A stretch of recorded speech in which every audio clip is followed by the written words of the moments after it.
Untuk memaparkan nih mengenai apa itu DC dan DC 2015 itu sebenarnya apa sih ke depannya? Ya, langsung aja. Nah, jadi apa itu Dekan Cup? Nah, mungkin teman-teman yang tadi juga udah menjelaskan kan bagaimana itu Dekan Cup. Saya di sini mau nge-review lagi sesuai orang yang diminta. Ya, jadi Dekan Cup itu kan seperti yang kita tahu itu merupakan suatu kompetisi olahraga ya, di mana di dalamnya itu banyak-banyak turnamen, entah itu turnamen sepak bola, futsal, dan sebagainya. Nah, itu merupakan turnamen yang lintas angkatan. Itulah yang bikin Dekan Cup itu berbeda dengan Liga Medika maupun yang lainnya, karena kita mempunyai acara lintas angkatan tersendiri di FKUI itu sendiri ya. Dan itu dilaksanakan oleh Senat tingkat 2 yang dimana disupervisi oleh Departemen Senior BMKM FKUI. Dan banyak yang bilang bahwa Dekan Cup itu sudah menjadi budaya. Makanya kenapa dari angkatan ke angkatan itu akan selalu dilaksanakan, karena satu faktor dari budaya itu sendiri. Kemudian, nah ini adalah beberapa manfaat dari Dekan Cup. Yang pertama itu menjadi ajang silaturahim antara kita semua, antara kita satu angkatan maupun dari angkatan bawah ke angkatan atasnya maupun sebaliknya. Nah, ajang saling mengenal. Dengan adanya Dekan Cup, kita bisa saling mengenal kan kakak kelas. Yang ini siapa sih namanya? Yang kita mau kenalin yang ini? Oh, ternyata itu namanya ini gitu.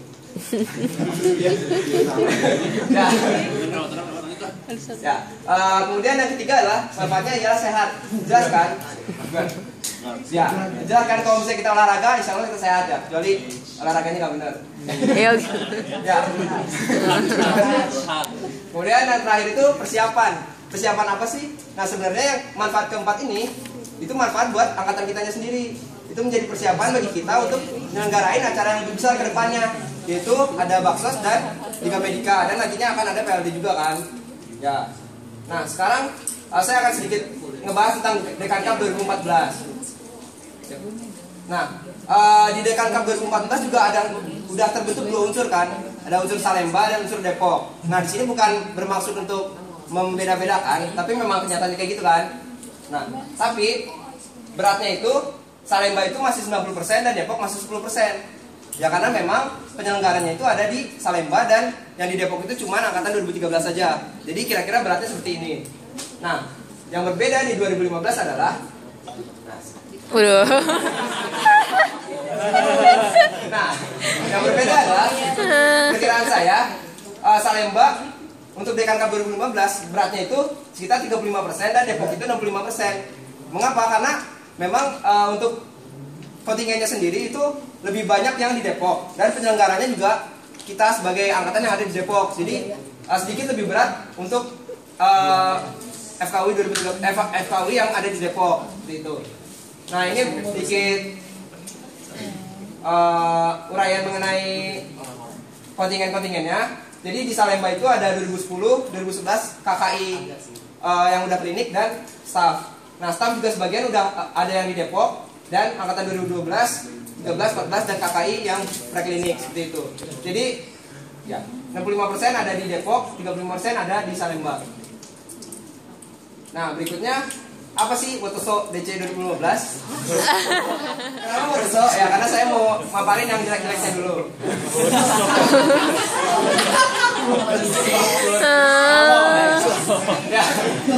Ya, pertama Wotonya dulu. Woto. Gosip-gosipnya bahwa Lakmo itu rencananya mau habisin gitu ya. Ya, entar jadi entah enggak kita nggak tahu. Nah, kalau seandainya Lakmo dihabisin, berarti kita harus nyari lapangan luar kan. Nah, di mana sewa lapangan luarnya itu entah itu lapangan sewaan, benar-benar lapangan sewaan, maupun kita nyewa fakultas lain, apa itu di FH atau teknik, itu banyak kan lapangan di luar. Tapi berarti dengan nyewa lapangan luar kita akan nambah biaya, dan berarti karena nggak ada Lakmo, berarti setiap pertandingan itu kita harus nyewa lapangan, dan itu nggak 100.000, 200.000, pasti mahal kan. Kemudian itu juga berhubungan dengan ketersediaan lapangan lain. Nah, jadi nggak semua lapangan itu available kan, setiap hari nggak semuanya itu bakal kosong. Tapi kita juga harus nyari benar-benar survei dulu, apakah misalnya lapangan bola itu dalam 1 minggu itu benar-benar ada yang available atau enggak. Nah, kadang seperti misalnya yang bulu tangkis. Nah, saya sudah survei. Nah, untuk yang bulu tangkis ini sebenarnya kan kayak susah juga yang available di Depok gitu. Nah itu akan dipertimbangkan juga apakah akan diadakan atau enggak gitu. Nah kemudian yang kedua mengenai jadwal kontingen untuk yang Salemba maupun Depok. Nah Salemba kita dapat asumsikan bahwa Salemba itu angkatan yang klinik, di luar yang staff seperti itu. Yang Depok itu yang preklinik, belum.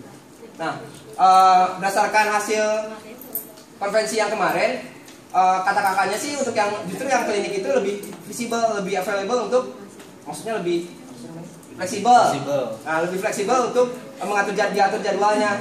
Nah justru yang nggak fleksibel itu angkatan-angkatan preklinik. Nah saya sebenarnya kurang setuju karena setahu saya yang agak kurang bisa untuk diajak kerjasama itu kan angkatan klinik seperti itu. Nah makanya ini menjadi salah satu foto kita kedua kontingen antara klinik dan preklinik seperti itu. Lanjut. Nah sekarang so-nya itu apa? Nah so-nya bisa bikin konsep baru. Nah dengan adanya kepindahan ini berarti kita nggak harus ngikutin yang tahun sebelumnya kan, kita bisa bikin konsep baru yang benar-benar nguntungin kita gitu. Nah waktu konvensi juga disebutin sama kakaknya, ya sekarang memang keadaannya udah beda. Nah sekarang tinggal terserah kalian mau bikin konsepnya gimana, kita ngikutin kalian. Kata mereka kayak gitu. Kalau misalnya memang benar-benar mereka megang kata-kata itu, kita bisa memang bikin konsep yang sederhana, tapi dapat esensinya gitu. Dan ya memang nggak nyusahin kitanya sendiri gitu. Yang kedua, sebagian besar ada di Depok. Nah karena sebagian besar ada di Depok dan penyelenggaranya ada di Depok, itu akan memudahkan kita kan. Jadi untuk penyelenggaraannya maupun jadwal-jadwalnya juga akan lebih mudah seperti itu. Yang ketiga, bisa lebih fokus. Nah maksud dari bisa lebih fokus ini akan berkaitan dengan inovasi yang akan dipaparkan selanjutnya. Nah jadi berdasarkan slide Wetet dan So tadi ya, jadi ada beberapa inovasi, sedikit inovasi. Nah yang pertama cabang olahraga dikurangi. Nah ini berkaitan dengan yang bisa lebih fokus tadi. Mengapa cabang olahraga dikurangi? Karena seperti yang saya sebutkan bahwa ketika misalnya lapangan-lapangan telah disurvei dan ada cabang olahraga yang benar-benar susah, benar-benar sulit untuk diadakan, itu kita nggak usah paksakan gitu. Karena memang daripada kita nyusahin dan akhirnya acaranya gagal sama sekali, mending kita tiadakan. Tapi kita adakan aja yang cabang olahraga yang kira-kira peminatnya banyak, tapi nggak susah gitu untuk dilaksanakan. Sepak bola. Nah, kemudian denda. Yang mungkin inovasi-inovasi ini udah disebutkan sama teman-teman saya sebelumnya. Nah, denda ini denda belum? Enggak, denda itu jadi maksudnya gini. Karena memang ini merupakan acara angkatan kita, tapi untuk seluruh angkatan di FKUI kan, maka semua kontingen harus ikut bekerja sama dalam penyelenggaraan acara ini. Jadi kemudian dari Wetet yang tadi juga disebutkan ada hambatan biaya. Nah dari hambatan biaya itu berarti kita perlu ada solusi untuk menutupi biaya itu. Gimana caranya? Caranya adalah dengan denda.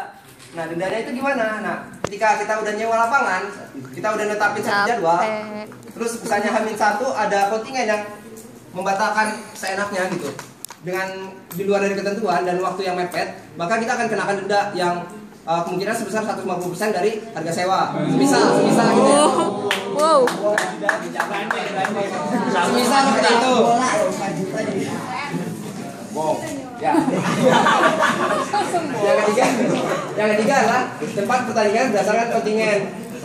Nah, jadi maksudnya apa? Jadi tempat pertandingan berdasarkan kontingen ini ialah tergantung kontingen yang main itu apa. Semisal kontingen Depok dengan Depok, berarti ya jelas di Depok kan, nggak mungkin di Salemba. Kemudian Depok dan Salemba, ntar dulu. Kemudian di Salemba sama Salemba berarti di Salemba. Nah untuk yang Depok sama Salemba, ini sebenarnya saya dan teman-teman juga udah pernah mendiskusikan bahwa untuk masalah Depok dan Salemba akan diselenggarakan di Depok. Mengapa? Karena penyelenggaranya adalah kita dan kontingennya kan berarti 50-50 kan antara yang Depok dan Salemba, dan penyelenggaranya adalah kita. Daripada kita menyulitkan diri kita sendiri, ya mending kita laksanakan di Depok yang dimana mobilitasnya lebih tinggi untuk panitianya sendiri kan, lebih gampang jadinya.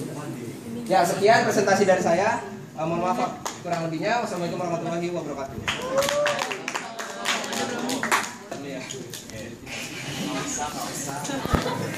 Ya, jadi untuk yang Jaya tadi sebenarnya untuk bayangan awal sih kita nggak bisa langsung ngejudge ya. cuma dari satu faktor aja. Jadi kita harus melihat dulu dari tingkat minat olahraga tersebut. Semisal kayak futsal kan itu peminatannya sangat luar biasa kan, tingginya gitu kan. Banyak yang suka. Tapi kalau misalnya untuk apa ya contohnya? Kayak tenis ataupun yang maaf kayak ya pokoknya ada yang pasti kan ada beberapa olahraga yang kurang diminati kan. Nah, kalau misalnya memang yang olahraga yang kurang diminati itu susah, ya mending untuk ditiadakan. Tapi kalau bagi saya untuk yang seperti futsal itu kan benar-benar olahraga yang disukai banyak orang dan justru itu yang mengundang minat para kontingen gitu. Dan itu harus diadakan meskipun diadakan di fakultas lain seperti itu. Dan untuk yang prioritas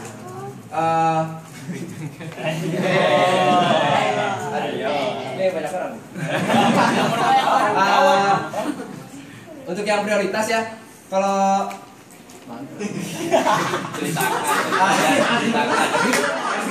susah ini ya. Buka.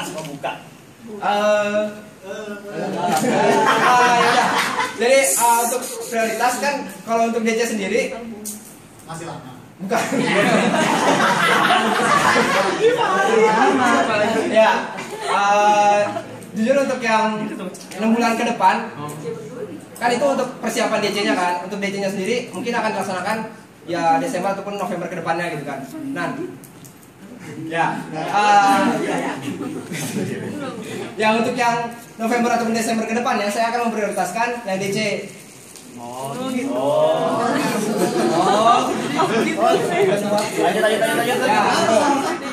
Ya, jadi dan untuk yang 6 bulan ke depan ini dari sekarang, dan itu menurut saya dua-duanya harus di nomor satukan. Yang mana tuh? yang di Salemba. depannya T, belakangnya M, tengahnya B. Kalau yang depannya B, tengahnya E, belakangnya M. Pak lupa aja. Pak gimana sih lu lupa? BM. Tapi kan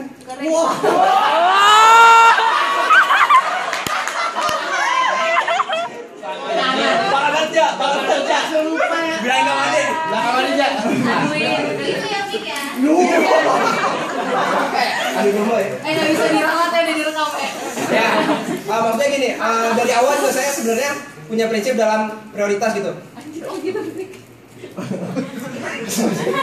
Ya, jadi dalam prioritas itu sebenarnya saya nggak mentingin badannya, tapi lebih mentingin jabatannya seperti itu. Karena jabatan berkaitan dengan tanggung jawab kan, gitu. Jadi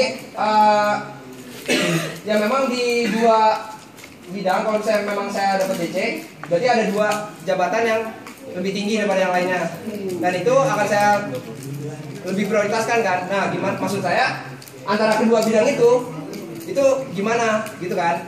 Nah, kalau untuk 6 bulan ke depan ya saya lihat urgensinya juga sih.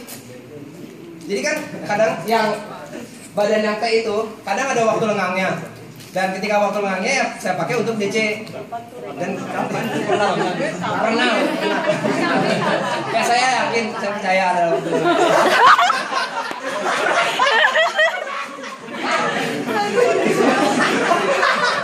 Bisa begini. Ini nih. Ya, mudah-mudahan ada waktu lengangnya. Mudah-mudahan. Ya, saya yakin sih pasti ada. Nah, di waktu lengang itu akan saya pakai buat DC seperti itu. Kalau misalnya ada waktu yang bersamaan, Ayo.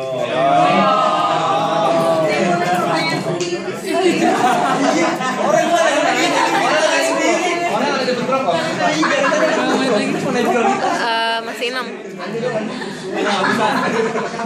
Ayo kalau bentrok gimana? Saya masih ada nomor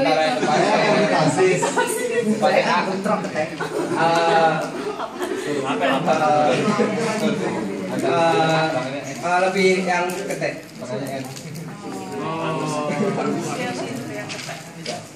Sekian.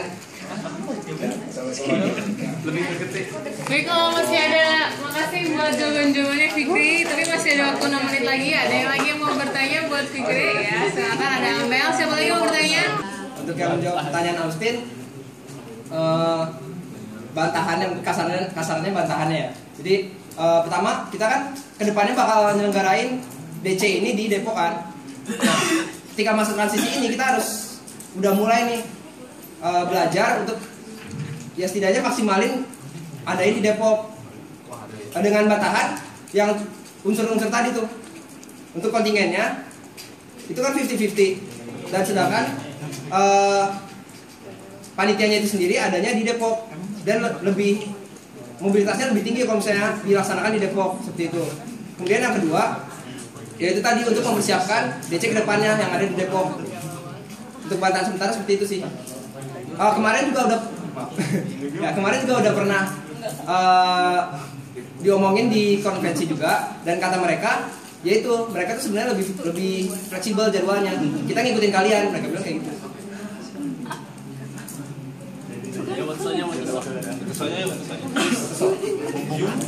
Atau pasuk. Jadi untuk SWOT-nya yang pertama strength dulu ya. Strength saya tuh bugar. Ya, tahu saya sih strength saya itu pertama saya suka berteman dengan siapa aja. Sama aku Ya, terus lebih bisa memotivasi diri sendiri gitu. Jadi ya ketika memang darah daging ya ketika memang lagi sendiri ya bisa memotivasi diri tanpa harus meratap atau terus untuk yang itu apa weakness ya. Nah untuk yang weaknessnya ya untuk yang weaknessnya sejujurnya masih kurang percaya diri dalam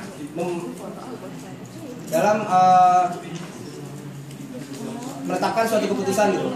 Jadi ketika menetapkan suatu keputusan masih kurang pede dan mudah untuk tergoyahkan. Dia masih labil dalam menetapkan keputusan.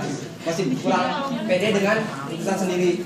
Dan untuk yang opportunity-nya saya alhamdulillah banyak dapat dukungan dari teman-teman. Baik teman rumah. Ya, terus untuk dari orang tua juga sebenarnya nggak apa-apa, ya sambil cari pengalaman aja dan itu juga sebenarnya mengembangkan diri saya sendiri kan kalau untuk menjadi ketua DC seperti itu. Kemudian untuk yang T-nya, ternyata mungkin dari akademis sih, lebih ke akademis dan jujur memang ketika ada kesibukan saya nggak memungkiri bahwa itu akan mengurangi waktu yang saya keluarkan untuk akademis saya. Jadi ya memang agak kikis sih waktu akademisnya seperti itu. Terima kasih.